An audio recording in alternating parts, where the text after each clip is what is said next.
Howdy, I'm happy. Living in the wild for years, my best friends are wolves and bears, so I know a true protector when I see one. Today's tale is about a ruthless blizzard, a cornered CEO, and Elias, a quiet single dad who showed a pack of thugs what a real grizzly looks like when his cub is threatened. Where are you listening to this story from? Let me know in the comments below, and don't forget to hit that subscribe button for more.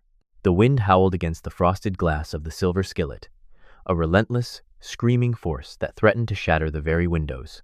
Denver was completely buried under a historic, blinding blizzard, a swirling sea of merciless, freezing white. Out there in the dark, the biting cold could freeze the breath inside your lungs before you even had the chance to exhale.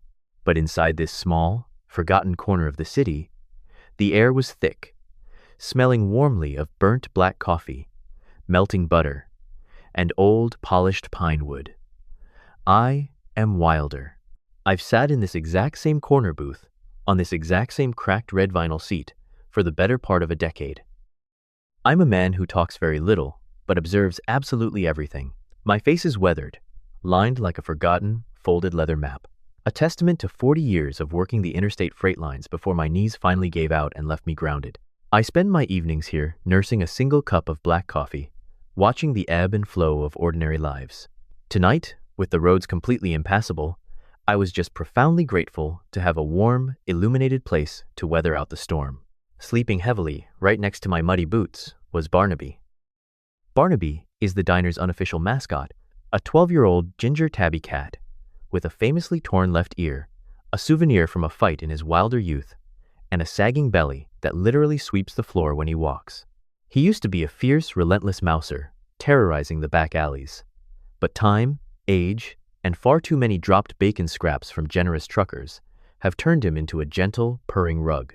He doesn't care about anything anymore, except the radiant heat of the rusted iron radiator and finding a soft, willing hand to scratch him under the chin. Across the dimly lit room, bathed in the soft, dancing golden light of the stone hearth, sat Elias Thorne. If you looked at Elias, you immediately saw a mountain of a man who was actively trying to fold himself into a very small, unassuming space. He wore a heavy, faded blue denim jacket, lined with thick, worn sheep's fleece, the collar perpetually turned up against the winter draft. His hands were massive, deeply calloused, and covered in a network of faint, pale scars.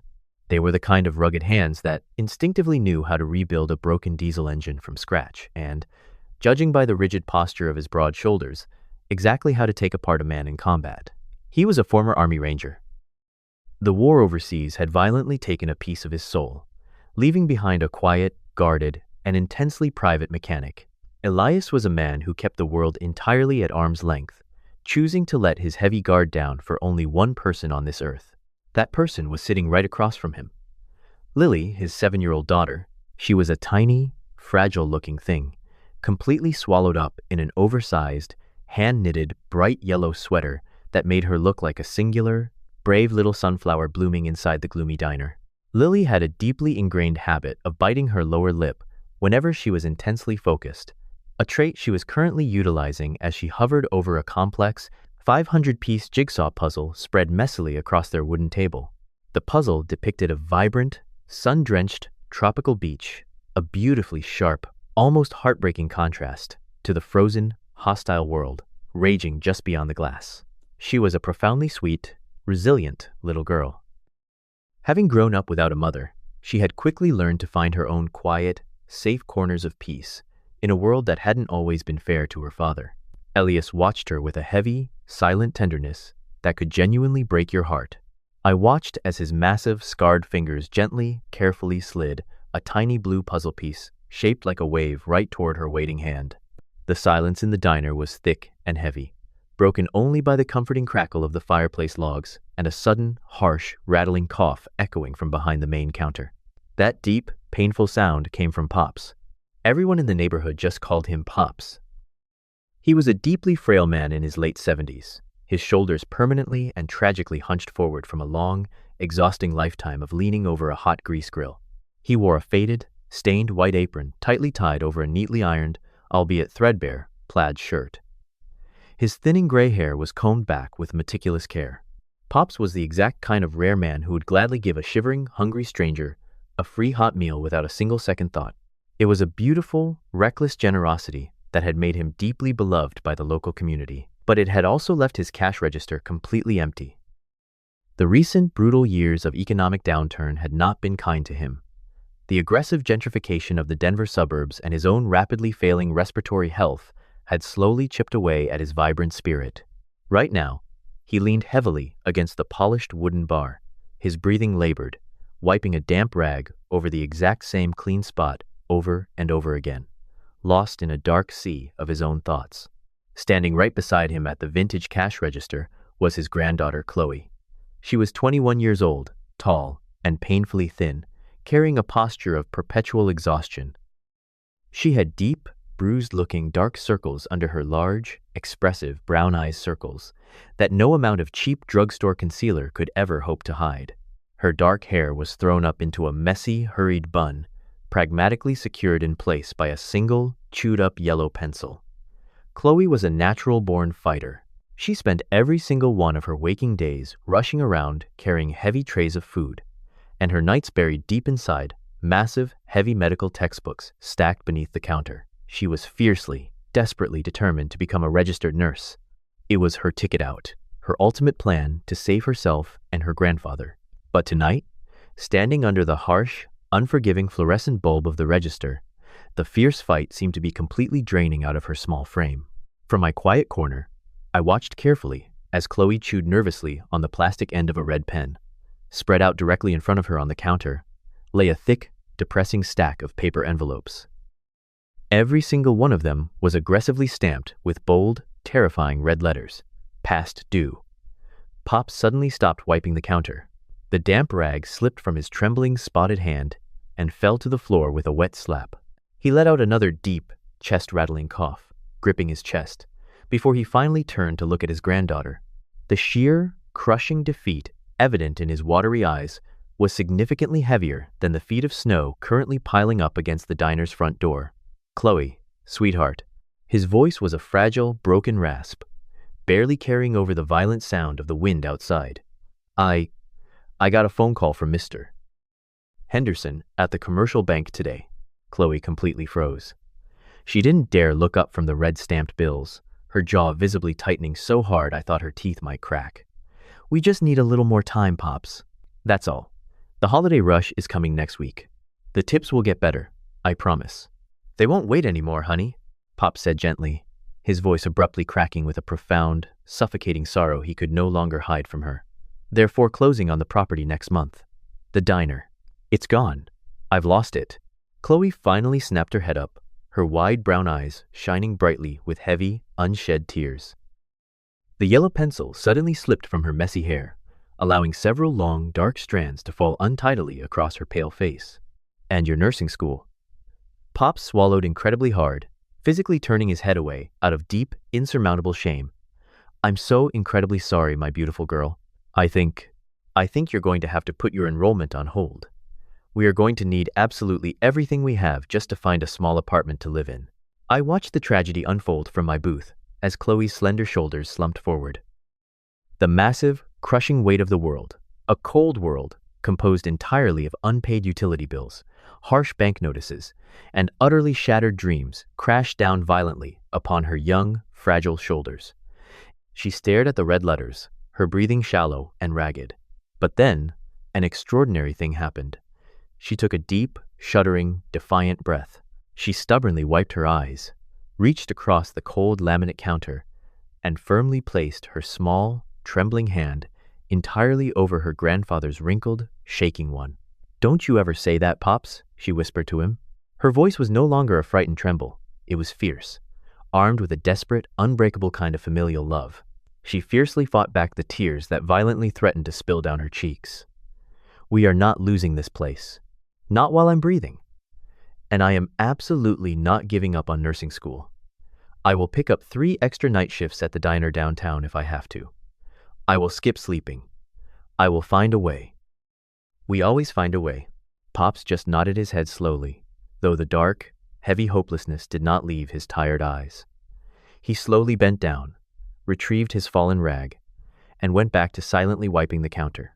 Across the room, Elias quietly, patiently, fit a blue, wave-shaped puzzle piece firmly into place for little Lily, completely oblivious to the quiet, devastating heartbreak actively unfolding at the register. The contrast was incredibly striking.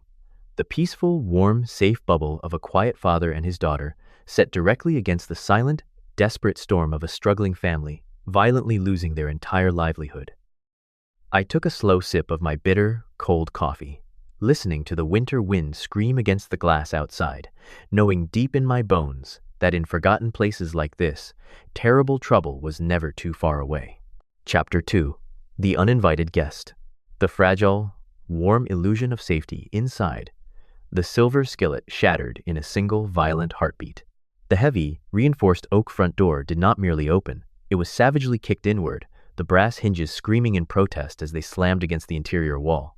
Instantly, the howling Denver blizzard invaded our quiet sanctuary. A furious, blinding vortex of white snow and sub-zero wind swept through the diner, instantly extinguishing the small candles on the tables and sending napkins fluttering frantically into the air like frightened white birds.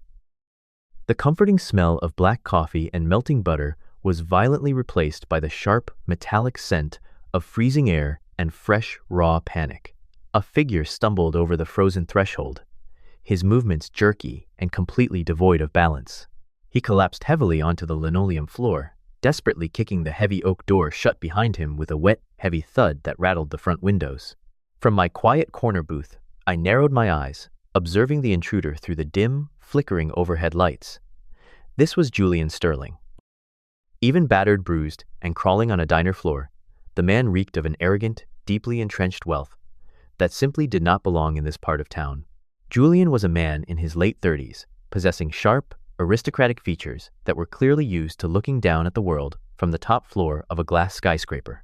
He was the CEO of a prominent health tech conglomerate, a man whose entire existence was defined by ruthless acquisitions, hostile takeovers, and an ego that demanded absolute submission from everyone in his orbit. Under normal circumstances, Julian Sterling wouldn't have been caught dead in a working-class joint like Pop's. But tonight, his meticulously crafted armor was completely destroyed. His bespoke, charcoal gray cashmere overcoat, a garment that likely cost more than my rig, was torn to shreds. The luxurious fabric stained with dark, freezing mud and slick, fresh blood.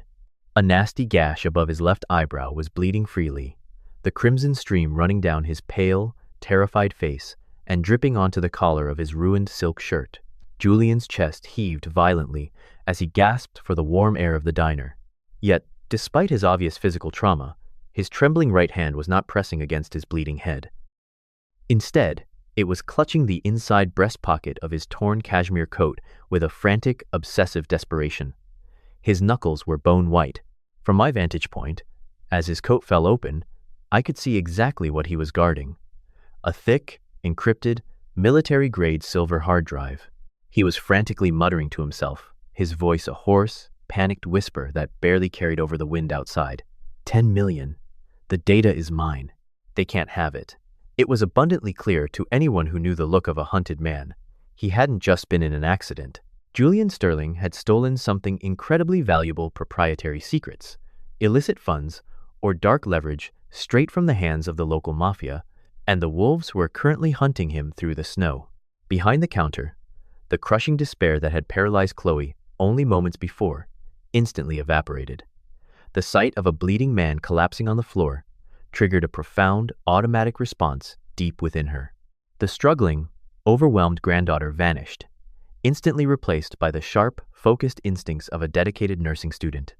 She didn't hesitate or scream. She completely abandoned the terrifying stack of past due bills, dropping her red pen onto the counter. "Pops, get the first aid kit, the big red one under the sink, now," Chloe ordered, her voice cutting through the diner with a sudden, startling authority. Without waiting for his response, Chloe sprinted out from behind the counter, her worn sneakers squeaking against the wet linoleum. She slid to her knees right beside Julian, completely unbothered by the blood and melting snow soaking into her jeans. She immediately assumed he was the tragic victim of a black ice car wreck on the treacherous interstate. "Sir? Sir? Can you hear me?" "I need you to stay perfectly still," she instructed, her hands moving with practiced, gentle efficiency as she reached out to examine the nasty laceration on his forehead. "You've suffered a head trauma. I'm going to apply pressure to stop the bleeding." Julian flinched violently at her touch. His eyes, wide and completely bloodshot with sheer terror, darted wildly around the room. Instead of thanking her, he aggressively slapped Chloe's hands away. "Don't touch me. Get away from my coat," he hissed, his arrogant nature bleeding through his panic. He curled his body inward, fiercely protecting the stolen hard drive, pressing against his ribs. "You don't understand. They're right behind me. The Moretti family. They're coming to kill me." Chloe blinked, temporarily taken aback by his aggressive hostility, but she stubbornly reached for her medical gauze anyway, determined to do her job. "Sir, you are going into shock. Let me help you."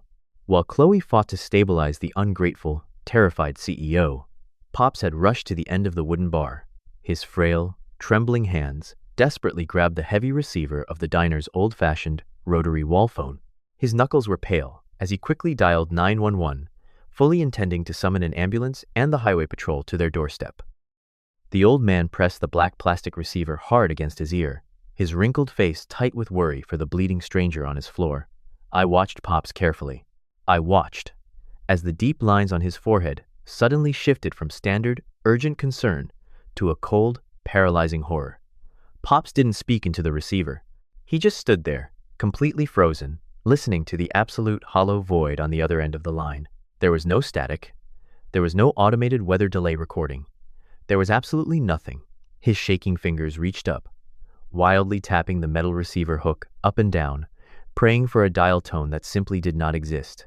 Pops slowly lowered the phone from his ear, his watery eyes widening as he looked nervously toward the frosted front window. He had owned this building for 40 years. He knew the distinct, crackling sound of a phone line brought down by the heavy weight of winter ice. But this wasn't that. The line was completely dead, surgically silent. "Chloe," Pops whispered, his raspy voice shaking so violently that it made the hair on the back of my neck stand up. He placed the dead receiver back onto its hook with a heavy, final click. "The phone is dead. But it didn't snap from the ice. I checked the lines out back before the storm got bad. Someone cut the main wire from the outside pull." The words hung in the warm air of the diner, heavier and far colder than the blizzard raging outside. Chloe slowly stopped trying to bandage Julian's head, her hands hovering in midair as the terrifying reality of her grandfather's words washed over her. Julian Sterling let out a pathetic, whimpering sob, pressing his back harder against the wooden booth, clutching his stolen millions. We were no longer just a group of people waiting out a bad winter storm. We were completely cut off from the rest of the world. The diner had been deliberately, systematically isolated.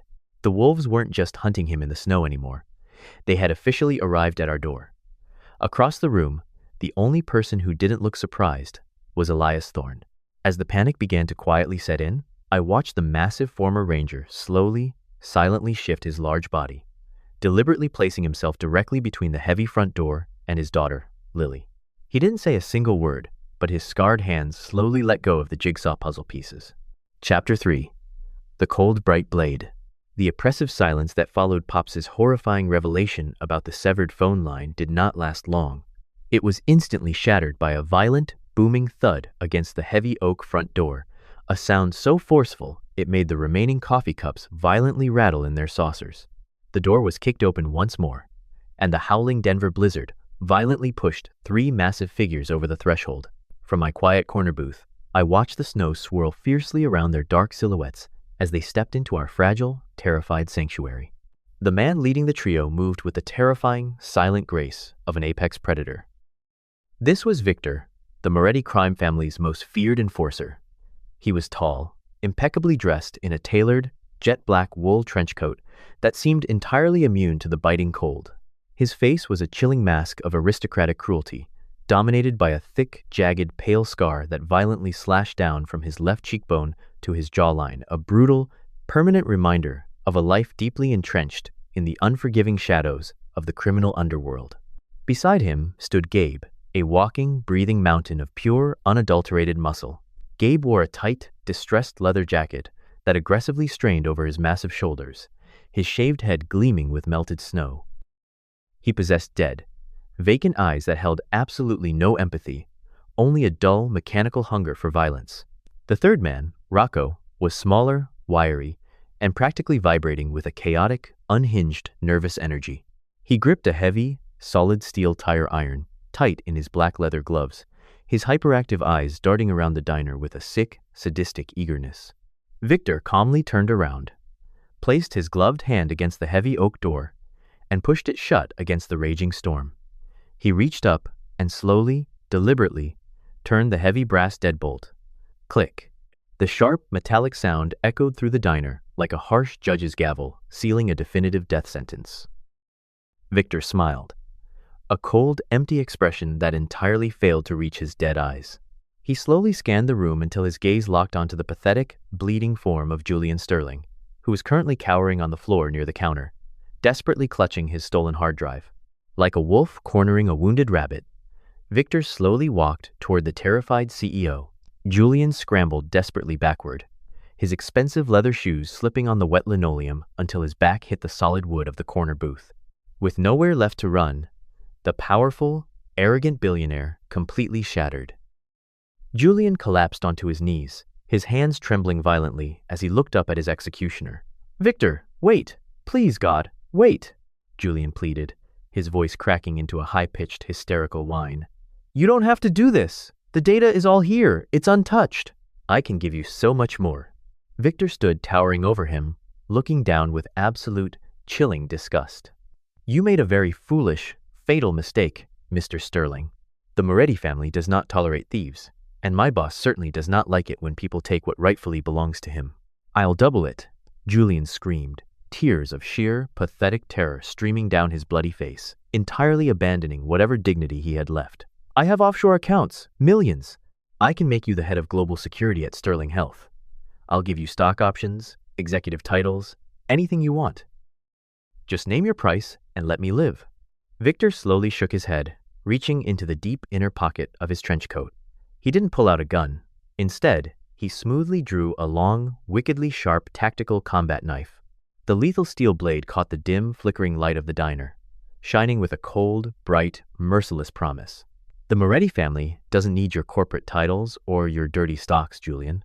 We just need to make a very clear, very bloody example out of you." Victor stepped closer, the tip of the blade pointing directly at Julian's throat, loudly declaring his absolute intention to execute the CEO right there on the diner's floor. To ensure that none of the terrified witnesses got any sudden, heroic ideas, Victor gave a subtle, dark nod over his shoulder to his two associates. "Keep the audience quiet and show them whose house this is now." Gabe and Rocco grinned maliciously. Without a single word of warning, Rocco violently swung his heavy steel tire iron, smashing it directly into the diner's vintage glass dessert display case. The loud explosion of shattering glass was deafening, sending sharp, diamond-like shrapnel flying across the counter and raining down onto the floor. Gabe simply reached out, grabbed a heavy, solid oak dining chair with one massive hand, and effortlessly smashed it against a nearby table, breaking the thick wood into jagged splinters. They began systematically, joyfully dismantling the diner, destroying tables, knocking over napkin dispensers, and smashing coffee pots, just to assert their absolute, terrifying dominance over the room. Pops, who had been trembling near the register, could not just stand by and watch. This diner was his entire life. It was his blood, his sweat, and the only fragile legacy he had left to pass down to his granddaughter. Despite his severely failing lungs and his frail, trembling body, the overwhelming heartbreak of seeing his life's work destroyed pushed the old man forward. "No! Stop it! Leave my place alone!" Pops rasped, weakly lunging forward and reaching out with his spotted, shaking hands to grab Gabe's heavy leather sleeve. It was a deeply tragic, entirely futile gesture. Gabe didn't even bother to look at the old man. The hulking giant simply scoffed, raised a massive arm, and shoved Pops backward with a brutal, careless force. Pops flew off his feet, flying backward and crashing violently onto the hard linoleum floor with a sickening thud that knocked the very breath out of his weak lungs. "Pops!" Chloe screamed, a raw, primal sound of pure, torn agony that sliced through the noise of the breaking glass. She instantly abandoned her medical supplies next to the whimpering Julian and threw herself frantically across the destroyed room. She slid to her knees in the dangerous sea of shattered glass, desperately wrapping her thin, trembling arms around her grandfather, using her own fragile body as a human shield against the looming, violent giants.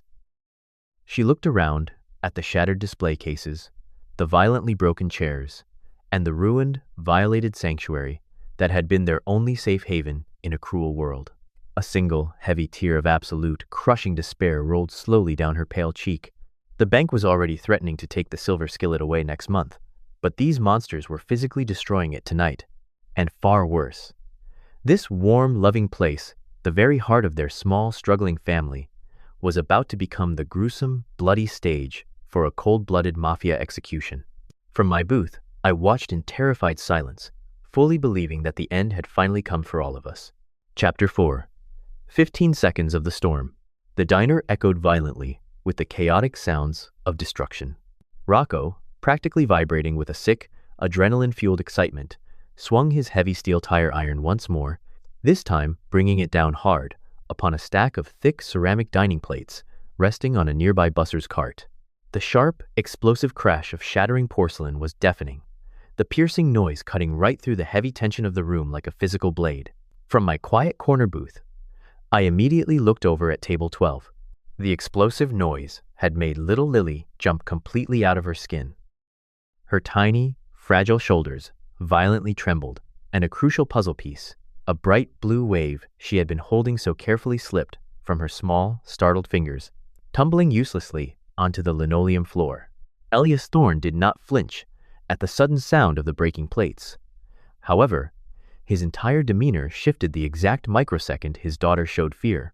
The gentle, guarded, and patient father vanished entirely, melting away into the shadows. The dormant, lethal Army Ranger awoke. I watched as Elias leaned forward across the table, his massive, scarred hands reaching out to gently cup his daughter's ears, effectively shielding her from the terrifying ugliness of the world currently breaking apart around them. "Close your eyes and count to 20, my little bud," Elias whispered. His voice was incredibly calm, deeply resonant, and perfectly steady, betraying absolutely none of the terrifying violence that was about to unfold. Lily, trusting her father with her entire soul, immediately squeezed her large eyes tightly shut and began to silently mouth the numbers. Elias slowly pushed himself out of the cracked vinyl booth. He didn't yell. He didn't make a grand, cinematic declaration of his presence. He simply moved with the terrifying, absolute silence of an apex predator stepping onto a battlefield.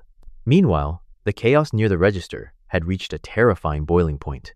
But, from my vantage point, I saw that Chloe was not simply waiting to become a victim, operating purely on a massive surge of adrenaline and the fierce, deeply ingrained protective instincts she had honed over years of caring for her frail grandfather.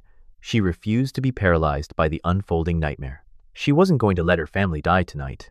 She urgently grabbed Pops by the collar of his stained white apron. Right next to them, cowering under a neighboring wooden table, was Mrs. Higgins. Mrs. Higgins was a plump, 70-year-old widow who lived down the street and came in every Tuesday for meatloaf. She was usually an incredibly vibrant, chatty woman with a head of perfectly styled, tight silver curls, but right now, her face was completely drained of all color. She was clutching her worn leather handbag to her chest like a desperate shield, trembling uncontrollably. "Come on, move!" Chloe ordered in a fierce, hushed whisper. Exhibiting a sheer physical strength I honestly didn't know the thin girl possessed. She hoisted her dazed grandfather to his feet and grabbed Mrs. Higgins tightly by the arm. She ruthlessly dragged both the elderly man and the terrified widow behind the thick, stainless steel barricade of the main kitchen counter. It was the only genuinely safe, reinforced cover in the entire room. Chloe forcefully pressed them down against the flour-dusted floor tiles, bravely shielding them with her own fragile body, her eyes wide with terror but fiercely determined. Back on the main floor, Victor had his wickedly sharp combat knife hovering mere inches from Julian Sterling's exposed throat. The arrogant CEO was weeping, utterly broken. Victor never even saw Elias coming. On the counter near Elias's booth, a heavy cast-iron serving skillet had been sitting over a small, portable warming flame, a fajita platter left behind and forgotten in the sudden chaos. The heavy iron was searing, smoking hot, radiating intense heat into the freezing air. Without breaking his silent, predatory stride, Elias casually reached out and grabbed the burning iron handle with his bare, calloused hand, completely ignoring the blistering, flesh-burning heat. With a brutal, practiced flick of his thick wrist, Elias hurled the heavy, red-hot iron skillet directly at the Mafia enforcer. The skillet sailed through the dim air and slammed squarely into the center of Victor's chest with a sickening, heavy thud. The searing heat and the sheer, overwhelming kinetic force of the heavy iron knocked the air completely out of the enforcer's lungs. Victor let out a strangled, breathless shriek of agony, immediately dropping his combat knife. He stumbled blindly backward and collapsed onto the floor, clutching his burned, deeply bruised sternum in agonizing shock, completely incapacitated before he even realized he was under attack. Gabe, the mountainous brute, spun around, his vacant, dead eyes finally registering the sudden, unexpected threat. He roared like a wounded animal, carelessly dropping a broken chair, and charged heavily at Elias like an enraged bull. Elias didn't retreat a single inch. Resting next to the swinging kitchen doors was a heavy-duty, solid oak mop handle used for industrial cleaning. In one fluid, blindingly fast motion, Elias snatched the wooden pole, planted his heavy, steel-toed work boot directly in the center of it, and violently snapped the thick wood in half. He now held two jagged, highly lethal batons. As Gabe lunged blindly forward with his massive fists, Elias smoothly sidestepped the clumsy attack with cold, mathematical precision. He violently drove the jagged end of the first wooden stick directly into the nerve cluster of Gabe's heavy bicep, deadening the giant's thick arm instantly. Before Gabe could even register the sharp pain, Elias pivoted sharply, bringing the second wooden baton violently across the back of Gabe's thick knees. As the giant buckled with a loud grunt, dropping heavily in height, Elias delivered a devastating, upward palm strike directly to the bottom of Gabe's exposed jaw. The brutal impact sounded like a cracking whip echoing through the diner. Gabe's eyes immediately rolled into the back of his bald head, and the massive man crumpled heavily to the linoleum floor like a heavy theater curtain dropping at the end of a play. Rocco was the last one standing. Seeing both of his highly feared, formidable partners absolutely annihilated in mere seconds, the wiry thug completely panicked. He raised his heavy steel tire iron high with both hands, letting out a chaotic, unhinged scream, and swung it wildly toward Elias's head. Elias simply, effortlessly ducked under the erratic, amateurish swing. Using his planted left foot as a solid, immovable anchor, the former Special Forces operator spun his entire massive body with explosive, terrifying torque.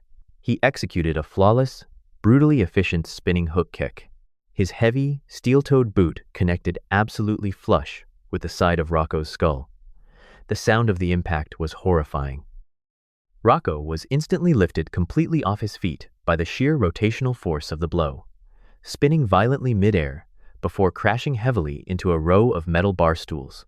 They clattered to the ground in a tangled heap of metal and limbs. Rocco did not move a single muscle after he hit the ground. The entire devastating sequence of violence from the exact moment Elias quietly stood up from his booth to the moment Rocco's unconscious body hit the floor had taken less than 15 seconds. The diner fell into a sudden, shocking, heavy silence, the only sound remaining being the relentless howling wind outside and the heavy, ragged, weeping breaths of Julian Sterling. Behind the sturdy safety of the kitchen counter, I watched Chloe slowly peek her head over the stainless steel ledge. Her trembling hands immediately reached for a clean, folded kitchen towel, pressing it firmly against the nasty purple bump forming on Pops's forehead to stop the swelling. Assured that her grandfather and Mrs. Higgins were breathing and safe, Chloe finally looked out at the main diner floor. Her wide brown eyes locked onto the scene in absolute, unadulterated astonishment.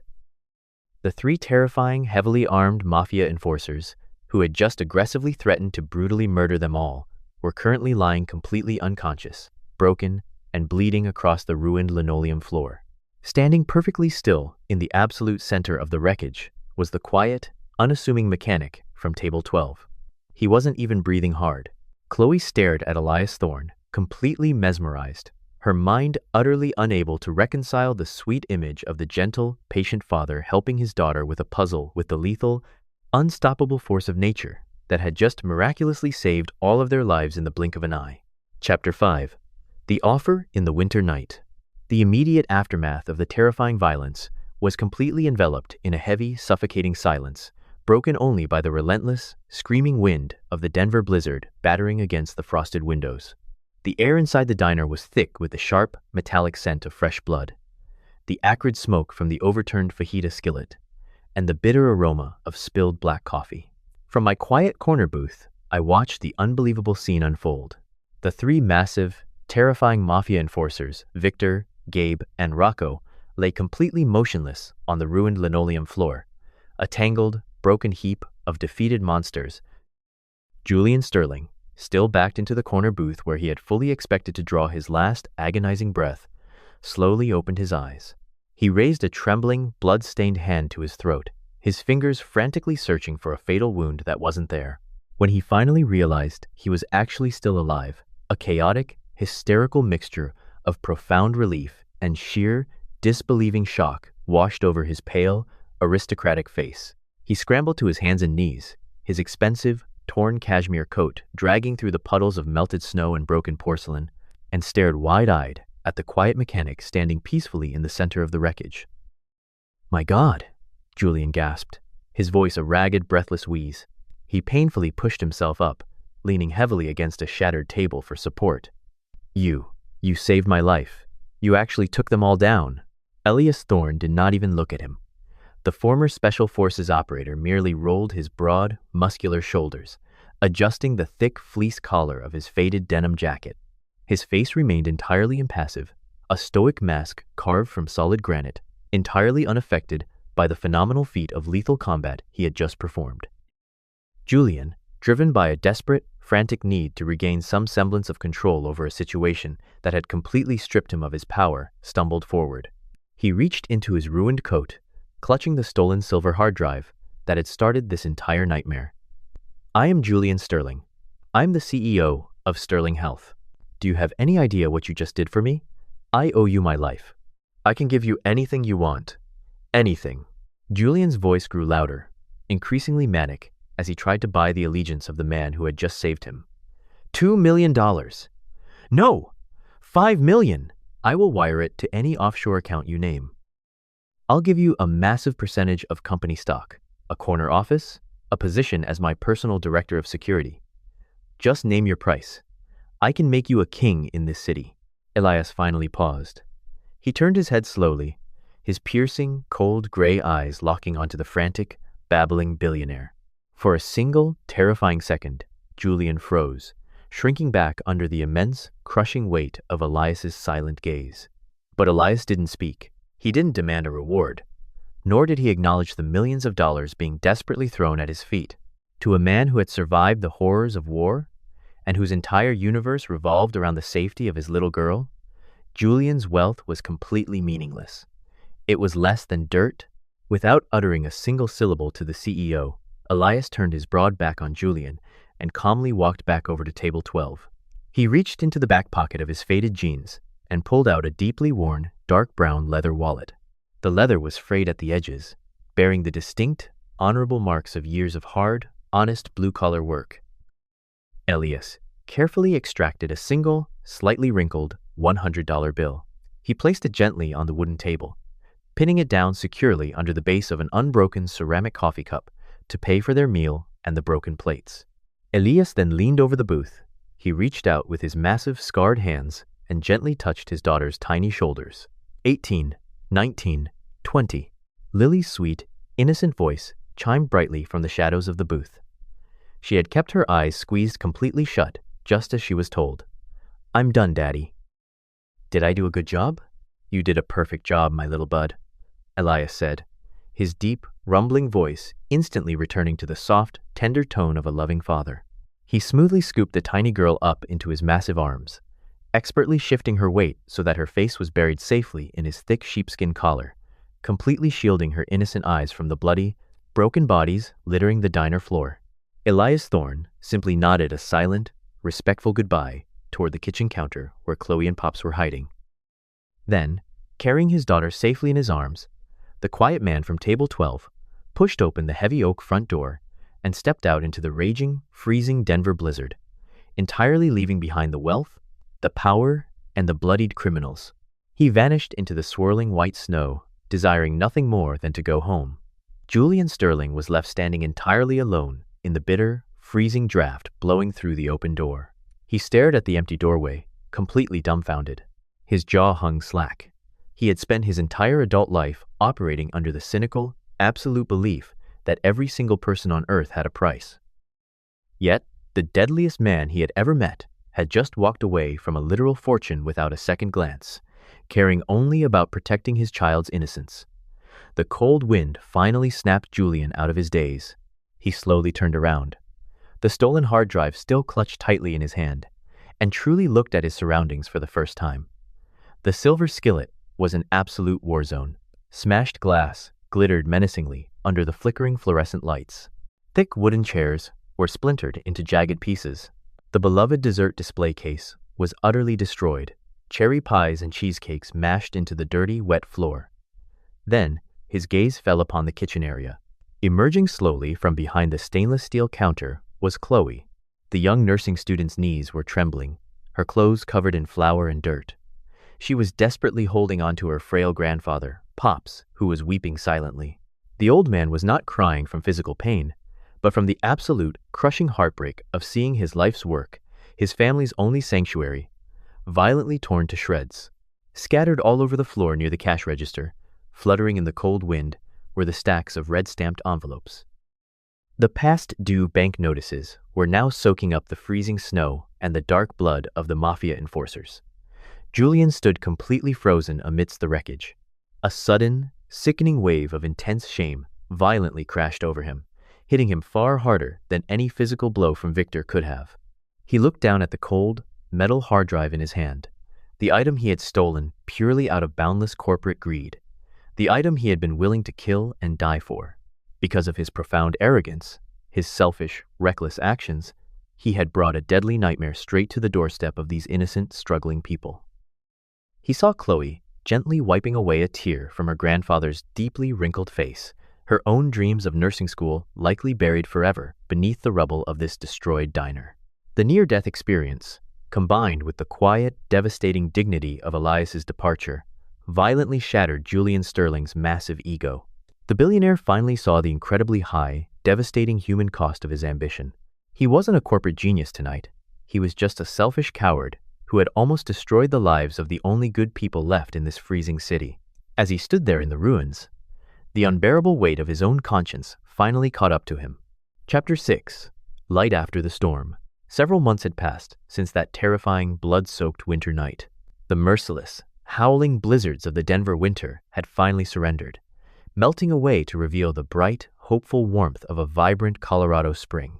The thick ice that had once choked the city streets was now replaced by blooming wildflowers and the gentle, golden rays of the afternoon sun. On a particularly quiet Tuesday morning, Elias Thorne was in his driveway, his massive, scarred hands submerged deep inside the engine block of a classic 1969 Mustang. He was covered in dark motor oil and sweat, enjoying the peaceful, solitary rhythm of his mechanical work. The silence of the suburban street was cheerfully broken by the familiar, off-key whistling of Gary, the neighborhood mail carrier. Gary was a beloved fixture in Elias's quiet neighborhood. He was a stout, incredibly cheerful man in his early 60s, possessing a thick, silver walrus mustache and a deeply tanned, heavily lined face from decades of walking his long postal routes under the harsh Colorado sun. Gary walked with a pronounced, heavy limp, a permanent souvenir from a completely botched knee replacement surgery 5 years ago, but he stubbornly refused to let it slow his vibrant pace. He was the exact kind of relentlessly optimistic man who enthusiastically wore his regulation blue postal shorts the very second the spring temperature hit 50 degrees. Entirely regardless of the lingering morning chill, Gary was endlessly talkative, a stark, glaring contrast to Elias's profound, guarded silence, but the two men shared a deep, unspoken mutual respect. "Morning, Elias. Looks like you've got a beast of a project there," Gary called out cheerfully, shifting the heavy leather satchel on his shoulder. He reached into his bag and pulled out a thick, heavy-duty manila envelope, sealed with expensive, tamper-evident security tape. "Got a special delivery for you today? Registered mail, signature required. Looks intensely official. No return address on the outside, though." Elias wiped his greasy hands on a blue shop towel and walked over, his expression characteristically unreadable. He signed Gary's digital pad, offered a polite nod of thanks, and took the heavy package. Once Gary limped away, Whistling another cheerful 70s rock tune, Elias leaned against the fender of the Mustang and broke the heavy seal. Inside the envelope was a pristine, thick, leather-bound legal folder, embossed with the subtle, watermark insignia of a highly exclusive corporate law firm. Elias opened it. The first page was a legally binding trust document titled the Lily Thorne Educational Trust. Elias's cold gray eyes scanned the complex legal jargon, his brow furrowing slightly as he processed the numbers. It was a fully funded, irrevocable college trust account containing several $1,000,000, meticulously structured to cover the absolute best schools, living expenses, and any future endeavors Lily could ever possibly dream of. The trust was entirely bulletproof, legally impenetrable, and required absolutely nothing from Elias in return. Tucked neatly behind the thick stack of legal documents was a small, high-quality piece of cream-colored cardstock. It wasn't typed. It was written in sharp, elegant handwriting. From someone in your debt. Elias stared at the note for a long time. He pictured Julian Sterling, the arrogant, broken billionaire, kneeling in the glass and blood. It seemed the terrifying proximity to death had actually managed to permanently alter the wealthy man's soul. A faint, incredibly rare smile tugged at the corner of Elias's stoic mouth. He calmly crumpled the expensive note into a tight ball and casually tossed it into his greasy garage trash can. He didn't care about the billionaire's guilt or his gratitude. However, Elias carefully, gently closed the thick leather folder. He wouldn't take a single dime for himself, but he would absolutely keep this secure future for his daughter. Across town, the transformation of the silver skillet was nothing short of a modern miracle. I sat in my usual corner booth.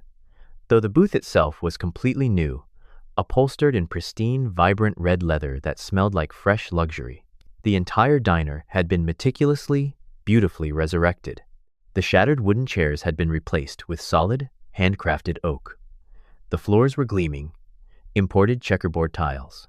The destroyed dessert case was now a massive, custom-built refrigerated glass unit currently overflowing with fresh, vibrant pies and pastries. Julian Sterling had not just stopped at Elias.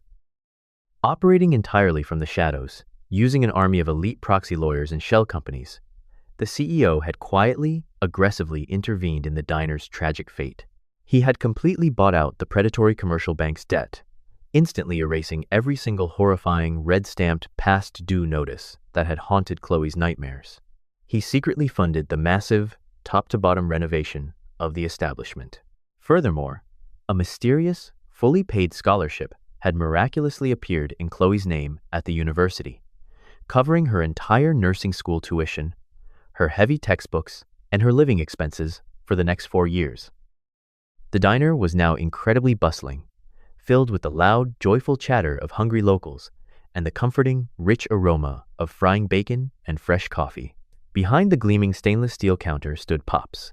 He looked a solid 10 years younger. The terrifying, sickly pallor was completely gone from his cheeks, replaced by a healthy, vibrant flush. The crushing, heavy weight of imminent bankruptcy had been lifted from his fragile shoulders, curing his stress-induced illness faster than any medicine ever could. He was laughing warmly, effortlessly flipping pancakes on the pristine, state-of-the-art flat-top grill. Chloe breezed through the swinging kitchen doors, carrying a tray of steaming coffee mugs.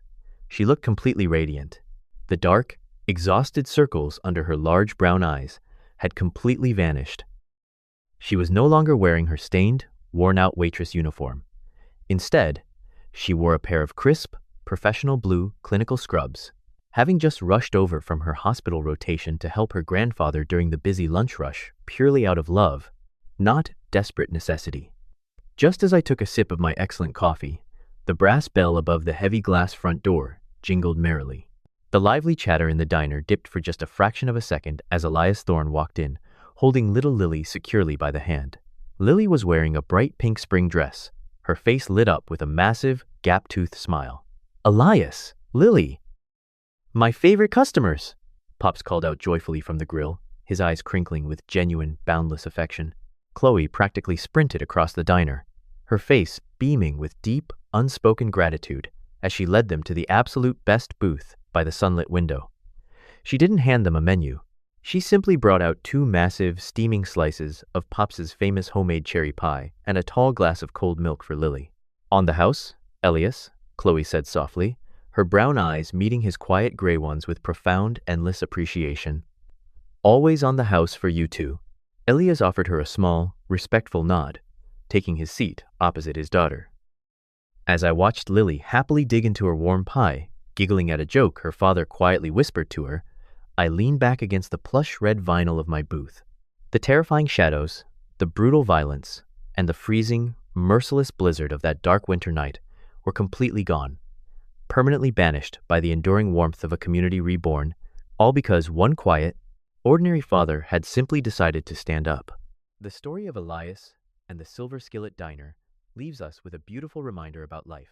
True strength is not found in loud voices, immense wealth, or worldly power. It is found in quiet courage, in the willingness to stand up for the vulnerable, and in the pure love a parent has for their child.